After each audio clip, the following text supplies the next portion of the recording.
So சங்கீதம் 51 ஸ்டார்டிங்ல என்ன போட்டிருக்குன்னா, பத்சேபாளிடத்தில் தாவீது பாவத்திற்கு உள்ள பின்பு நாத்தான் தீர்க்கதரிசி அவனிடத்தில் வந்து அவன் பாவத்தை உணர்த்தின போது பாடி ராகத்தலைவனுக்கு ஒப்புவிக்கப்பட்ட தாவீதின் சங்கீதம். இந்த ஸ்டோரி எங்கே வருதுன்னு பார்த்தா 2 சாமுவேல் 12 வருது. அதாவது தாவீது கொஞ்சம் குசும்பு பண்ணி மாட்டினாரு. நாத்தான் வர்றாரு, வந்து அதை எப்படி உறுத்துறாருன்னா, ஹீஸ் டெல்லிங் அ ஸ்டோரி. அதாவது எப்படி ஒரு ஸ்டோரி சொல்கிறாருன்னா, ஒரு பணக்காரன் இருக்கிறான், ஒரு ஏழை இருக்கிறான். அந்த பணக்காரங்கிட்ட நிறைய ஆடு மாடு இருக்குது. அந்த ஏழைக்கிட்ட ஒரே ஒரு ஆடை வச்சு அதை பாசமாக அவங்க ஃபேமிலியில் ஒருத்தனா வளர்க்குறாங்க அந்த ஆடை. இந்த பணக்காரனுக்கு ஒரு விருந்து வருது. அப்போ அந்த விருந்தப்போ அவன் ஆடுலேருந்து ஒரு ஆடு எடுத்து அடிக்காமல் அந்த ஏழையோட ஆடு எடுக்கிறதுக்கு அந்த ஃபேமிலியில் இருக்க எல்லாரையும் அடித்து போட்டு அந்த ஆடு எடுக்கிறான் அப்படின்னு சொல்லி பாவத்தை உறுத்துறாரு. அப்போது தாவீதுக்கு குற்ற உணர்வு தாங்க முடியாமல் ஹீஸ் சிங்கிங் அ சாங். அப்போது ஃபர்ஸ்ட்லேருந்து, தேவனே உமது கிருபையின்படி எனக்கு இறங்கும், உமது மிகுந்த இரக்கங்களின்படி என் மீறுதல் நீங்கள் என்னை சுத்திகரியும். எப்பயும் போல் சரி, கிரேஸ்ன்றது எப்போ ஸ்டார்ட் ஆச்சுன்னா, grace was started from the beginning. இது எப்பவுமே நம்மளுக்கு தெரிஞ்சது தான். ஆதாம் முதல் இப்போ வரைக்கும் ஃபுல்லாகவே கிரேஸ் தான். ஸோ இங்கே ஏசுன்னு இல்லை, God is there from the beginning. So இங்கேயும் கிரேஸ் தான். என் அக்கிரமும் நீங்கள் என்னை முற்றிலும் கழுவி என் பாவமறை என்னை சுத்திகரியும். இது என்னன்னா, ஃபுல்லாக வந்து அவன் குற்ற உணர்வு தாங்காமல் அவன் ஒரு பாட்டு ஹீஸ் ரைட்டிங் இட். அவன் இப்போ நம்ம ஏதாச்சும் பாவம் செஞ்சுட்டு உட்காந்து முறுக்கிட்டு இருக்கோம்னு வச்சுங்களேன், மனசில் வர்றது தான் எழுத மாட்டோம், உட்காந்து யோசிச்சுட்டு இருப்போம். அங்கே தான் பாயிண்ட் மிஸ் ஆகுறதே. ஸோ இவன் அந்த தப்பை தான் பண்ணிட்டு இருக்கான். இவன் சிட்டிங் அண்ட் ரைட்டிங். அதாவது 5வது வசனத்தில் மெயினாக முக்கியமாக ஒரு பாயிண்ட் இருக்குது, இதை நோட் பண்ணிக்கோங்க. இதோ நான் துர்க்குணத்தில் உருவானேன், என் தாய் உன்னை பாவத்தில் கற்பம் தெரித்தாள். அதாவது we are born of sin. ஆதாம் பாவம் செஞ்சதுனால நம்ம ஃபுல்லாகவே பாவத்தில் தான் பிறந்திருக்கோன்ட்டு இதுக்கு ப்ரூஃப் வந்து ரோமர் 5:8 எங்கேயோ இருக்குது. அதாவது நம்ம பாவத்தில் தான் பிறந்திருக்கோம். மோசேக்கு முன்னாடியே இது நான் என்ன சொல்ல வரேன்னா, ஆதாம்லேருந்தே பாவம் இருக்குது. ஆனால் நியாயப்பிரமாணம் வந்த பிறகு தான் பாவன்ற ஒரு செயல் வந்து நோட்டிஃபிகேஷன் பண்ணப்பட்டது. அதாவது பாவன்ற செயல் வந்து நியாயப்பிரமாணம் வந்த பிறகு தான் தெரிவிக்கப்பட்டது. அது கெட்டதுன்னு நியாயப்பிரமாணத்தால் தான் ப்ரூவ் பண்ணப்படுது. ஸோ நெக்ஸ்ட் பாயிண்ட், 7வது வசனத்தில், நீர் என்னை ஈசோப்பினால் சுத்திகரியும், அப்பொழுது நான் சுத்தமாவேன், என்னை கழுவி அருளும், அப்பொழுது நான் உறைந்த மலையிலும் மென்மையாவேன். ஈசோப்புன்றது it's like a soap actually. அதாவது அந்த காலத்துலேயே சோப் இருந்திருக்கு. இட்ஸ் அ ஹர்ப், அதாவது ஒரு செடி. நம்மலாம் இப்போ கூட கொஞ்ச நாளைக்கு கிராமத்துலலாம் போய் பார்த்தீங்கன்னா சுண்ணாம்புலாம் வச்சு அவங்களுக்கு குளிப்பாங்க அப்படின்னு சொல்லுவாங்க. அந்த காலத்தில் வந்து இப்போ ஈசோப் யூஸ் பண்ணியிருக்காங்க. அதே போல் நம்ம எப்படி சுத்திகரிக்கப்படுகிறோன்னா, இயேசுவின் ரத்தத்தால் வெளிப்படுத்தின விசேஷம் 1:6 போட்டிருக்கு.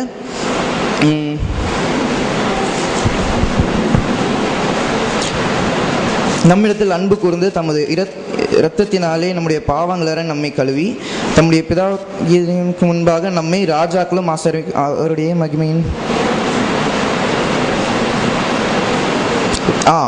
தமது ரத்தத்தினாலே நம்முடைய பாவங்களரை நம்மை கழுவி. ஸோ அங்கே ஈசோப்பில் கழுவி இருக்காரு. அதாவது தட்ஸ் வேர்ல்ட்லி ஸ்டஃப். அதாவது இங்கே வந்து அவருடைய ரத்தம் மிகவும் வெண்மையான சுத்தமான ரத்தம். வெண்மை இல்லை, it's clean. It makes you pure from the sin. அப்புறம் 9வது வசனத்தில், என் பாவங்களை பாராதபடிக்கு நீர் உமது முகத்தை மறைத்து என் அக்கிரமங்களை எல்லாம் நீக்கி அருளும். அதாவது பழைய ஏற்பாட்டில் பாவம் செஞ்சால் அவர் வந்து மறைச்சிக்குவார் அப்படின்னு சொல்லியிருக்காங்க. ஆனால் இங்கே வந்து 1 யோவான் 2:13 போட்டிருக்கு.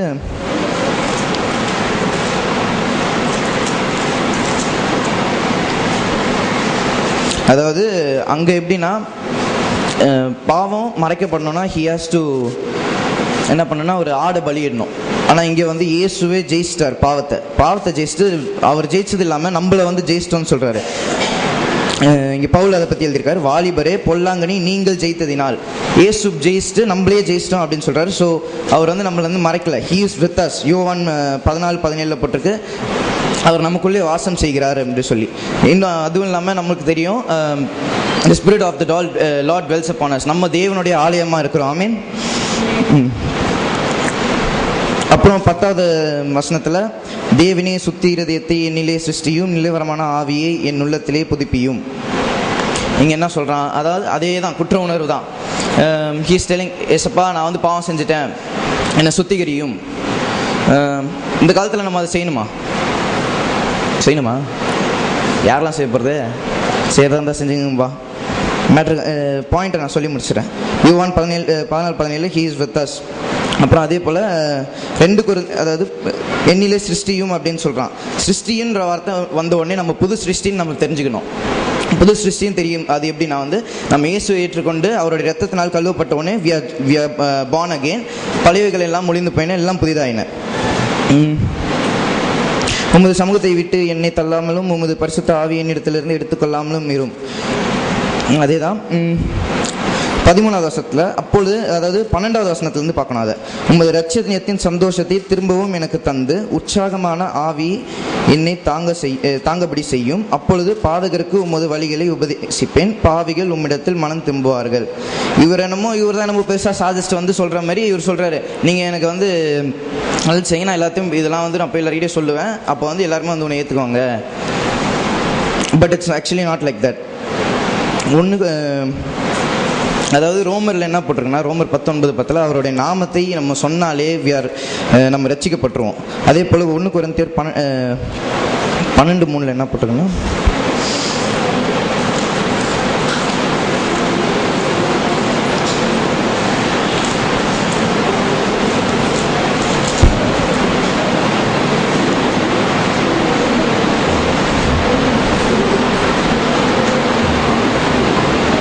அதாவது எப்படின்னா இப்போ இங்கே பாருங்கள், மெயினாக இப்போது இன்னும் how much God loves us. இங்கே பாருங்கள், உலகத்தில் மொத்தம் நிறைய விதமான அன்பு இருக்குது. அகாப்பே, எரோஸ், அதாவது தீஸ் ஆர் பிப்ளிக்கல். பைபிள் படின்னு பார்த்தா மொத்தம் ஒரு 4 வகையான அன்பு இருக்குது.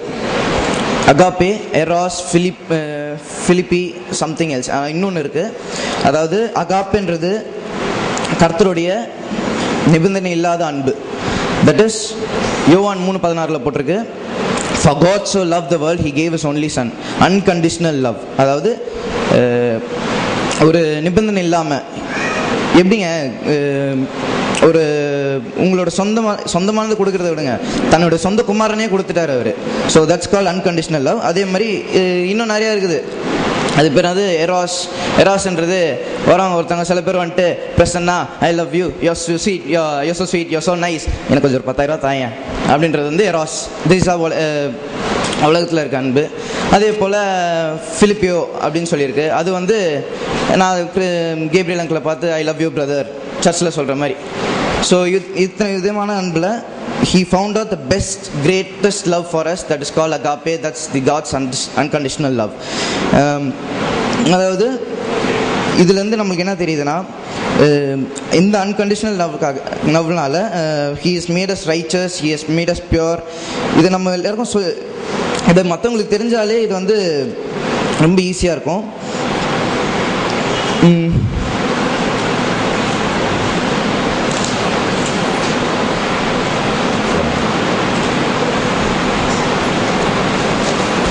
எல்லாருக்கும் நம்ம சொல்கிறோம், போய் ஏசப்பா நீ வந்து ஏற்றுக்கிட்டேன்னா, வாயை திறந்து நீ சொல்லிட்டேன்னா ஏசப்பா வந்து உங்கள் உள்ளத்தில் வந்துடுவார் சொல்கிறோம். உடனே அவங்க என்ன பண்ணுறாங்க, ஏற்றுக்கிட்டு தி கோ டு சர்ச்சுக்கு போயிட்டு என்ன சொல்லுவாங்கன்னா, நீ ஏன் போன வாரம் வரல, நீ வரல, உனக்கு ஆசீர்வாதம் கிடையாது, நீ பாவம் செஞ்சுட்ட, நீ சிகரெட் பிடிச்சிட்ட, நீ அந்த பொண்ணு அங்கே போகும்போது சைட் அடிச்சிட்ட, நீ பரலோகத்துக்கு வரமாட்ட, நீ வந்து உபவாசம் இருக்கணும் அப்படின்னு சொல்லுவாங்க. ஆனால் ரோமர் 6:14 படி பாவம் உங்களை மேற்கொள்ள மாட்டாது. அதாவது அவருடைய அன்பை நம்ம புரிஞ்சுக்கிட்டோன்னா we won't go under sin. உங்களுக்கு பைபிளில் போட்டிருக்கு, கர்த்தருடைய ஆவியே இல்லாமல் இயேசு கிறிஸ்துவை ஆண்டவர் என்று யாராலையும் சொல்ல முடியாது. வித்தவுட் த ஹோலி ஸ்பிரிட், அதாவது பரிசுத்த ஆவியினுடைய துணை இல்லாமல் இயேசுவை யாரும் பிதா, அதாவது கர்த்தாவே என்று சொல்ல முடியாது. லார்ட் அண்ட் சேவியர், என்னோட நான் என்னோட ராஜாவை ஏற்றுக்கொள்கிறேன், என்னோட மாஸ்டரை ஏற்றுக்கொள்கிறேன் அப்படின்னு யாராலையும் சொல்ல முடியாது. ஸோ அவங்க சொல்லிட்டாங்களே தெர் இஸ் ஸ்பிரிட். அங்கே வந்து போயிட்டு கில்ட்டி கான்ஷியஸை சொறி விட்டு, குற்ற உணர்வை சொறி விட்டோன்னா கண்டிப்பாக அங்கே தரி மாதிரி திருப்பி போய் வெளியே போய் தான் நிற்கும் அந்த ஆள். ஸோ வி மஸ்ட் நோ, இயேசு ஏற்றுக்கொள்ளும் போது பாவம் உங்களை மேற்கொள்ள மாட்டாதுன்னு. சரி சொல்லுங்கள், எல்லாம் ஒரு தடவை சொல்லுங்கள். இயேசுவே என் ஆண்டவர், இயேசுவே என் இரட்சகர், உண்மை என் ஆண்டவராக என் இரட்சகராக ஏற்றுக்கொள்கிறேன். ஆமேன். இங்கே இருக்கிற எல்லாருக்குள்ளேயும் பரிசுத்த ஆவியானவர் இருக்கிறார். பவுல் ஒரு இடத்துல சொல்கிறாரு, உங்கள் எல்லாரோடைய நான் வந்து ஆவியில் ரொம்ப நிரம்பி இருக்கிறேன். பைபிளில் பார்த்தீங்கன்னா பவுல் வந்து he was very gracious, he was very holy. அதாவது ஹோலின்னு இல்லை, அவர் நிறைய அற்புதங்கள்லாம் செஞ்சார். போகிற இடத்துலலாம் சுகம் உண்டாகிச்சு. அவர் போனோடனே பிடிச்சி மாலைலாம் போட்ட ஆரம்பித்தாங்க. அது அவரோட சீக்கிரட்டை அவரே சொல்லிட்டாரு. பரிசுத்த ஆவிக்குள்ளே நிரம்பி ஜெபம் பண்ணாலே போதும். நம்ம இப்போ ஜெபம் பண்ண வேண்டியது, ஏசப்பா என்னை ஆசீர்வதிங்க, ஏசப்பா என்னை நல்ல பாதையெல்லாம் நடத்துங்க அப்படி இல்லை. Our prayer is speaking in tongues. So இந்த வாரம் ஃபுல்லாக நீங்கள் இதை டெஸ்ட் பண்ணி பாருங்கள். பரிசுத்த ஆவிக்குள்ளாக ஜெபம் பண்ணி காலையில் ஏஞ்ச உடனே ஃபோன் எடுத்து மசா நான் வரேன்டா, வாங்கடா வெளியே போகலாம்டா, பீச்சுக்கு போகலாம் வாங்கடா அப்படின்றத விட்டு காலையில் ஏஞ்சிட்டு ஒரு 5 minutes ஷிராக்கரா பலபராந்தரா ரக்கரா சும்மா அப்படியே ஸ்டார்ட் பண்ணுங்க. லார்ட் ஃபில் மீ அப்படின்னு சொல்லிட்டு you just start praying, that's all. அதுக்கப்புறம் உங்களுக்கு அந்த நாள் ஃபுல்லாக என்னன்னா, ஒரு நாள் நம்ம காலையில் ஏஞ்சிக்கிறோன்னா we should be led by the spirit. It's not நம்ம ஏஞ்சிட்டு ஐயோ நீ போய் பிரின்சிபல் கிட்ட மாட்ட போகிறோமே என்ன பண்ண போகிறோம் அப்படி இருக்கக்கூடாது. பார்க்கலாம் என்ன தான் நடக்குது, லெட் காட் லீட் மீ. அப்படியே அந்த ஆவிலேயே போயிட்டு என் சமூகம் உமக்கு முன்பாக செல்கிறது அப்படின்னு ஒரு வசனத்தை சொல்லிட்டு நீங்கள் பாட்டு போங்க. God will do his work. Amen. So I'm concluding. அதாவது என்னன்னா, be in the spirit. The spirit is inside you. அதாவது பைபிளிலே இயேசுவே சொல்கிறாரு, ஒரு தடவை அவர் உங்களுக்குள்ளே வந்துட்டார்னா அவர் உங்களை விட்டு பிரியவே மாட்டார். பைபிளில் ஒரே ஒரு பாவம் என்னென்னா ரிஜெக்டிங் ஹிம். அதாவது இயேசு ஏற்றுக்கொண்டுட்டு அதுக்கப்புறம் அவரை விட்டுட்டு நான் போயிட்டு அங்கே அதுதான் நிஜமான தெய்வம், அது கண்ணிலேருந்து ரத்தம்லாம் வருதுன்னு நினைக்கிறேன். எனக்கு அதிசயமாகுதுப்பா, அப்பா உலகத்தில் 7 அதிசயத்தில் அது ஒன்று போல் அப்படின்னு சொல்லிட்டு அது பின்னாடி போய் நின்னீங்கன்னா தான் அப்போ தான் வந்து யூ ஆர் ரிஜெக்டிங் ஹிம். அவர் உங்களை ஹீ நெவர் ரிஜெக்ட்ஸ் யூ. திருப்பி நீங்கள் வந்தாலும் உங்களை ஏற்றுக்குவார் அவர். So instead of doing that, அவருடைய ஆவியிலிருந்து அவருடைய அன்பை தெரிஞ்சு கொண்டு, if you are moving into the spirit, he will be with us, he will lead you. And நம்ம என்ன தெரிஞ்சுக்கணும்னா, he always loves us. Thank you.